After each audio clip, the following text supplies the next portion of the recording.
Bueno, y con perdón de los fans de Iron Maiden, vamos a volver un nuevo bloque aquí en nuestro programa porque estamos en el piso en comunicación con José María Gutiérrez, decíamos, que es el jefe del Centro de Historietas y Humor Gráfico Argentino de la Biblioteca Nacional, ¿no? Porque hablamos un poco de las tareas que realiza el centro, pero también nos contabas, José María, que vos te dedicas personalmente a la investigación de los orígenes del humor gráfico en Argentina, ¿no? De la historieta. De la historieta, Sí. concretamente, ahí está.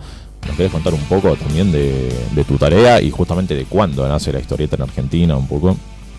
Bueno, es una work in progress, es una tarea de investigación. Tenemos la primicia de los resultados. No, ya se publiqué en el año 99, publiqué un librito que fue el primero que se hizo sobre esos antecedentes de la historieta argentina, que lo publicó la biblioteca junto con el diario Página 12, que distribuyó Página 12 en aquel momento.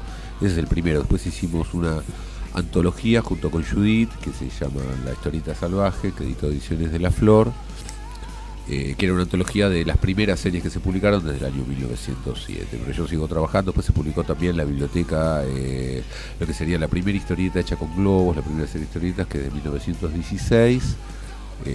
Aventuras de un matrimonio sin bautizar se llamó esa serie, una serie completamente olvidada, no identificada, que rescatamos. Bueno, y yo sigo trabajando en la idea de en algún momento poder llegar a cerrar por lo menos un primer relato de cómo fue que comenzó la historieta en la Argentina. Pues se tomaba, digamos, como los inicios, había como una prehistorieta, como una cosa de prehistoria, era la idea que había, donde aparecían los periódicos de sátira política del siglo XIX y luego algunas primeras series que aparecieron, Caras y Caretas, ya a comienzos del siglo XX. Eso era un poco lo que se mencionaba y se las citaba, digamos, un poco se las enumeraba como antecedentes una tras otra, sin hacer un análisis sobre ellas y sobre el estudio del contexto y otras cosas que se publicaron en la época, que también ya eran no prehistorieta ni prehistoria, sino que eran concretamente historieta. De hecho, lo que se publicaba en los periódicos de sátira política del siglo XIX, que se tomaba como un antecedente remoto, es historieta. Así nomás se toma como historieta. Por ejemplo, el Mosquito estamos hablando. Sí, el Mosquito, Don Quijote, Don Quijote, ¿no? Claro. Fundamentalmente. En el Mosquito, en los almanaques del Mosquito se publican las primeros relatos gráficos secuenciados, que eso es historieta. Que es de que 1861, si no me equivoco, cuando empieza el Mosquito. Fines de 1870 y pico. Es donde poco aparecen estos relatos. Antes lo que hay son planchas, eso sí es como un antecedente de la historieta, que son grabados o planchas que contienen una forma de relato que uno los puede leer. Contienen una narrativa gráfica, digamos, cuentan historias, pero son de una sola viñeta, ¿no? Claro. No hay secuencia, es nuestra organización en secuencia de viñetas. ¿Y por qué Quijote más que el Mosquito? Porque yo sé, Quijote tiene un estilo más caricaturesco, más grotesco, ¿no? En el dibujo. ¿O por qué ves vos que...? Don Quijote publicaba muchísimos relatos secuenciales, muchísimos. Decimos más de una viñeta, ¿a eso te referís con relatos Sí. secuenciales? Historias, relatos contados a partir de secuencias, sucesiones de viñetas que van estableciendo un relato con una causa y consecuencia de viñeta en viñeta, ¿no? O sea, para recomponer toda la historia tenés que leer las viñetas, la 1, la 2, la 3 y así vas componiendo todo el relato. Don Quijote lo editaba un republicano del siglo XIX, español, que se vino a Buenos Aires, exiliado prácticamente, lo echaron a patadas en el culo de España. Era un gran dibujante, Eduardo Sojo se llamaba y firmaba Demócrito, y era un tipo muy muy combativo, con una pluma muy mordaz, un ácrata, un tipo muy peleado con la iglesia, que denunciaba, digamos, todo tipo de la iglesia, que fue un fortísimo opositor a los gobiernos, al gobierno de Juárez Celman. Fundamentalmente se dice que al gobierno de Juárez Celman lo voltearon se dice que Alem dijo que el gobierno lo voltearon los fusiles y las caricaturas, que era este tipo. Era una historieta muy combativa, era un tipo de historieta de denuncia directamente, pero muy cruda. Y en general ese nacimiento, digamos, de la historieta, pues esa primera primera etapa de la historieta argentina en la sátira política, y una sátira política tan militante y tan combativa, impregnó a la historieta, y creo que impregnó toda la historia de la historieta. Es una de las características de nuestra historieta, porque después siguió un poco ese carácter, digamos, de la historieta. A diferencia de la historieta norteamericana y otras.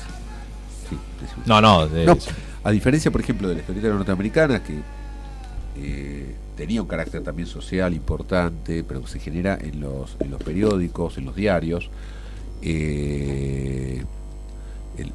Al desarrollarse en la Argentina en los semanarios, y los semanarios de sátira política y de sátira, como se llamaba, jocosa, incluso el propio Caras y Caretas ya en el siglo XX y otros medios, donde la caricatura política era muy muy poderosa, muy potente y dominaba, ¿sí?, los contenidos gráficos, y eran contenidos críticos, eran contenidos satíricos, eran contenidos que siempre se burlaban del poder, siempre estaban caricaturizando al gobernante o a los representantes del poder. La historieta comienza así en la Argentina, tiene ese carácter, se diferencia de otras historietas del mundo, ¿entendés? ¿En Argentina? Sí. El inicio de contenido político. Yo comparo muchísimo en la época que se publicaba en la Argentina y que se publicaba en otros países, ¿no? En la Argentina, el carácter satírico continuó durante el siglo XX, por lo menos hasta los años 30. Se fue trasladando igual de la crítica al poder o al gobernante, que se siguió ejerciendo, fue pasando después, a medida que fue evolucionando la historieta como en su morfología y en sus formas, incorporando recursos del cómic yankee, incorporando el globo, incorporando, digamos, elementos que fueron enriqueciendo el modo modo técnico, digamos, de narrar. Se fue introduciendo, fue saliendo, digamos, de la sátira y de la pintura de tipo política al gobernante, a hacer, ponerle crítica de costumbres, a hacer crítica de la pequeña burguesía, introduciéndose en el hogar burgués, tomando modelos yanquis, como por ejemplo el de McManus, de Trifonis y Cebuta, digamos.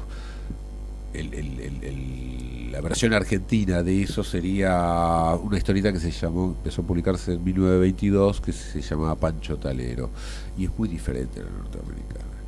Aparecen políticos en la serie, el personaje de Pancho Talero se mete en política, se mete en el comité radical y arma unos líos bárbaros el tipo, y expone además un montón de hechos de corrupción y de cosas que estaban pasando además en la Argentina.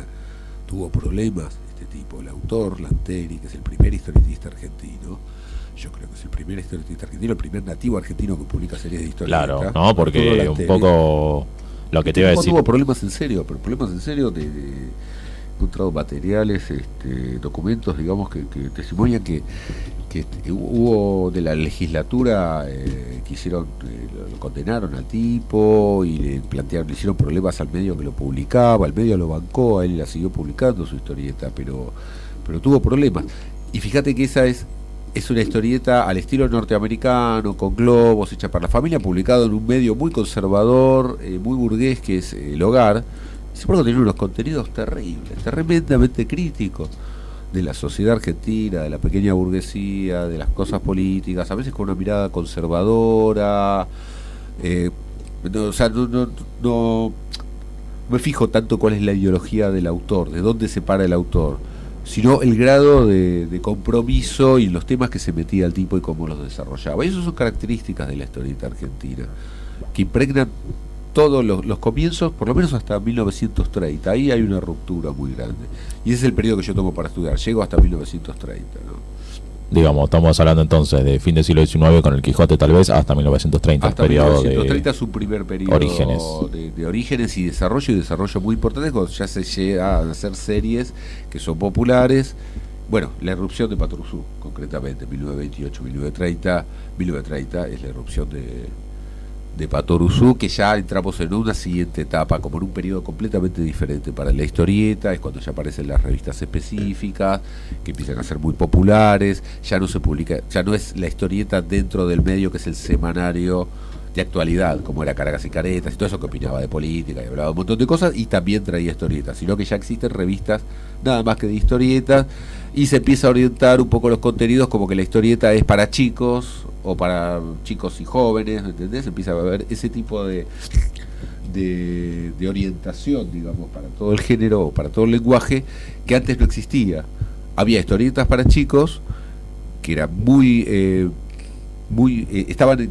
decía así, para los niños, se publicaba dentro de las revistas, decía para los niños, estoy hablando de 1910, 1920, decía para los niños, y eran historietas norteamericanas directamente. Las norteamericanas eran para niños, son las que venían con globos y que en general tenían argumentos muy sencillos de slapstick, tipo pisa una cáscara de banana, se cae, boludeces así, muy boluda, digamos, historietas muy divertidas también, pero Dios, y esa se decía concretamente para los niños. Las otras historietas no eran para los niños, y concretamente por sus temas no eran para los niños. Eran historietas muy crudas, con temas muy, por eso le pusimos la historieta salvaje a la compilación de la historieta.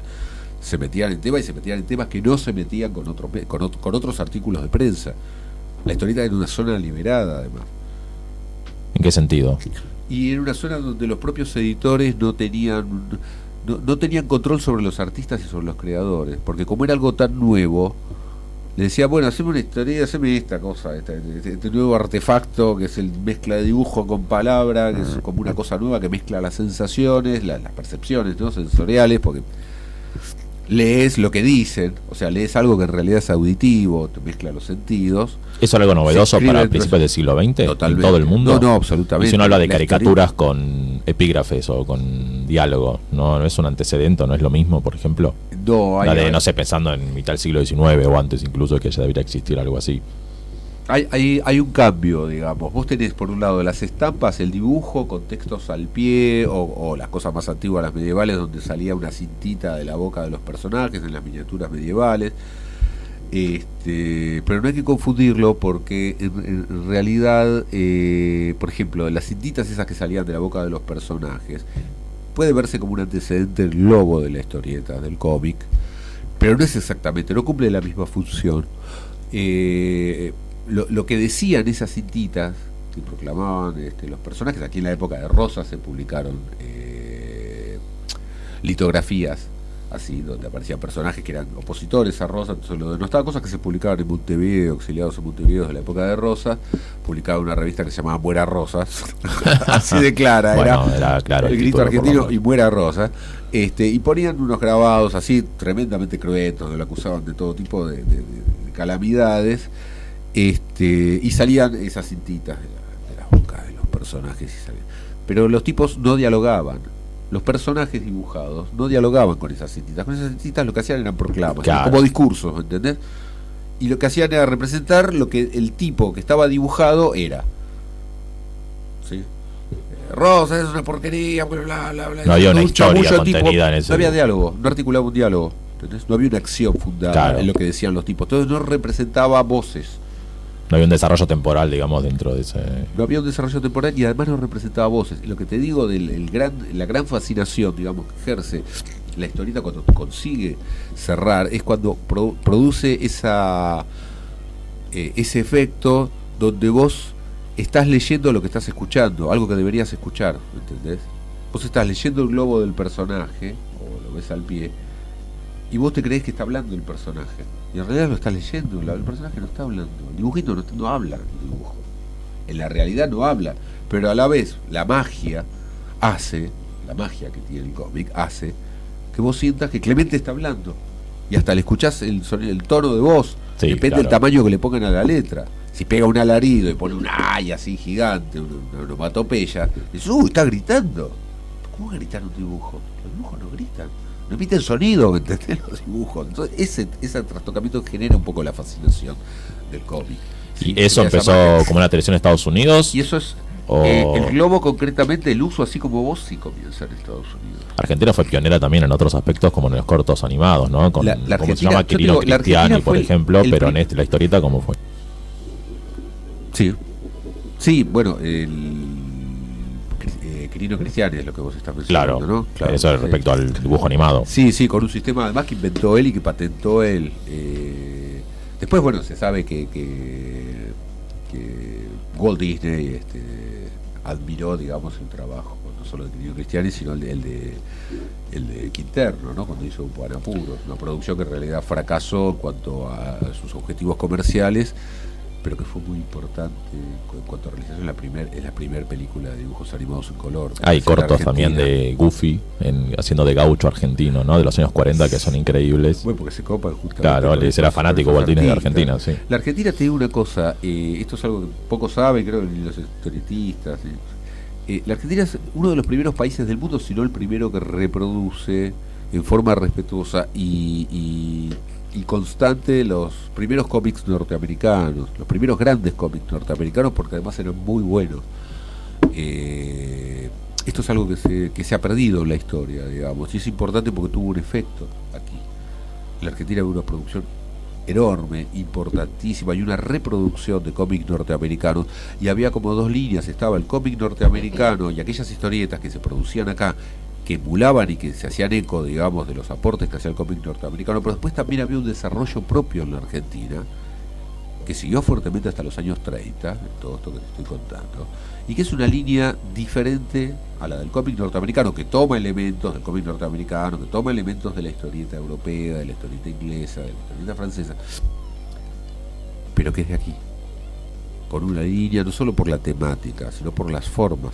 Elabora formas y recursos y explora algunos recursos que son muy propios de la Argentina, y eso es justamente el tema que más me apasiona a mí en la investigación esta, de encontrar que existe una historieta típicamente argentina, y hubo una tradición, además, que en un punto se cortó, 1930, se corta, pero por otra parte contiene, impregna, pues nada se corta definitivamente.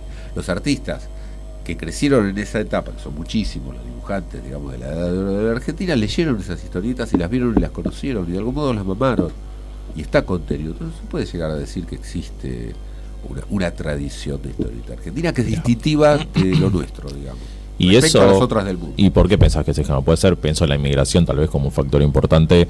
Vos decías que, bueno, esto es intuición, no sé, vos me corregirás, pero algunos de los primeros autores eran extranjeros, como el de Don Quijote, como habías mencionado el nombre. Sí. También se me ocurre el editor del Mosquito, Henry Stein, que era francés, ¿no es cierto? O el propio Cristiani, no sé, vos cómo pensás esto.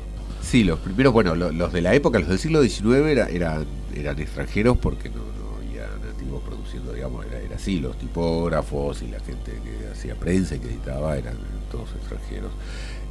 Los franceses son un poco los padres de la caricatura y de la caricatura política, por eso Henry Stein. Después viene esa camada de españoles que vos decías, y otros más jóvenes que vienen con ellos y siguen para Caras y Caretas. Los primeros argentinos aparecen son esto que te digo, Lanteri, Soldati, aparecen dentro de Caras y Caretas, bueno, Columba, y una segunda etapa ya es el creador de Patoruzú, ya es Dante Quinterno, sí, que es un poco un discípulo de Lanteri, de este tipo del que hablábamos antes. Sí, por un lado el tema de la inmigración es un tema muy interesante, bueno, no solamente es el origen donde nacieron los artistas, sino además que es un tema de la historieta y es un tema del humor gráfico. Se escribe muchísimo y se produce mucho en función de lo que era la inmigración como tema de conflicto. Los primeros personajes, Arrasqueta, el primer personaje humorístico fijo de la Argentina, que lo hace un español, es un inmigrante español. Y es un inmigrante español que con algunas características podés conformar un tipo que es muy argentino, que es el famoso chanta porteño. Después se termina convirtiendo en Isidoro, y el chanta porteño, que es un personaje eterno nuestro, ¿viste? Que tenía 2 millones de personajes construidos sobre esa figura del chanta, que se va conformando con el tipo, y es un poco este tipo que trata de aparentar lo que no es, que trata de trepar, de escalar posiciones, de disfrazarse todo el tiempo para aparentar ser lo que no es, evidentemente no es, para pasarla mejor, o para poder morfar, o para poder ganar algo, para poder conquistar una chica, o para algo, ¿no? Para un objetivo.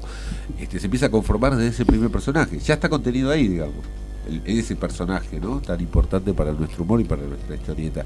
Y es un inmigrante en ese caso. El tema de la inmigración es importantísimo, tenemos muchos personajes basados en inmigrantes, después se empiezan a crear estereotipos también, hay momentos de conflicto, hay un momento de necesidad, digamos, de afirmación de lo nacional, en la década infame, ponele, o previo a la década infame, donde se generan estereotipos y ya personajes que eran humorísticos empiezan a tomar un carácter mucho más fuerte y que hoy lo lees retrospectivamente y parece que estuvieran agrediendo, que sea el personaje del Moille, por ejemplo, ¿no? El personaje del judío con el estereotipo del tipo avaro, jodido, que lo único que quiere es guita y que hace cualquier cosa con tal de conseguir plata. En un momento se empieza a poner muy crudo, eso en los editoriales de las primeras revistas Patrusú y en algunas historietas aparece un personaje que vos lo mirás retrospectivamente y estás tentado de decir, uy, este tipo es antisemita, el que hizo esta historieta, ¿no? O la gente que la leía, que le gustaba. Eso no, en realidad estaba haciendo humor con un estereotipo que ya existía en la sociedad y que estaba fundado inicialmente en aquel segmento de la inmigración que tenía más dificultades de adaptación cultural y social. Aquel que le costaba más hablar el idioma, por ejemplo. ¿Me entendés? Después no sé si tomó connotaciones y si los políticos, si algunos políticos utilizaron, digamos, ya existía el antisemitismo, que es un invento francés, y por ahí empezaron a hacer un poquito, le pusieron un poquito más de leña a la cosa y le pusieron más ganas, digamos, de ese tipo de humoradas que se hacían o de chistes y fomentaron ese estereotipo. Bueno, pasó esto que te digo. Por eso hay que mirar las cosas históricas también con la perspectiva de la época, digamos, tratar de situar la cabeza en la época y leerlas cómo se leían en la época. A veces retrospectivamente cuando lees de un modo que no tiene nada que ver con cómo se leía cuando fueron publicadas o con las intenciones del autor cuando las creó. José María, nos estamos quedando sin tiempo, me encantaría seguir hablando un rato más. Bueno. Pero bueno, ha sido un placer tenerte acá, la verdad muy interesante, sobre todo también tus investigaciones personales, así que bueno, si te parece algún otro día también puedes seguir contándonos y charlar con vos de estos temas. Por favor, un placer. Bueno, gracias por venir hoy acá. Decíamos que hablábamos con José María Gutiérrez, que es el jefe del Centro de Historieta y Humor Gráfico Argentino de la Biblioteca Nacional, que estuvo compartiendo con nosotros las tareas de su área y su proyecto personal de investigación de los orígenes del humor argentino, nada menos de la historieta en específico, ¿no?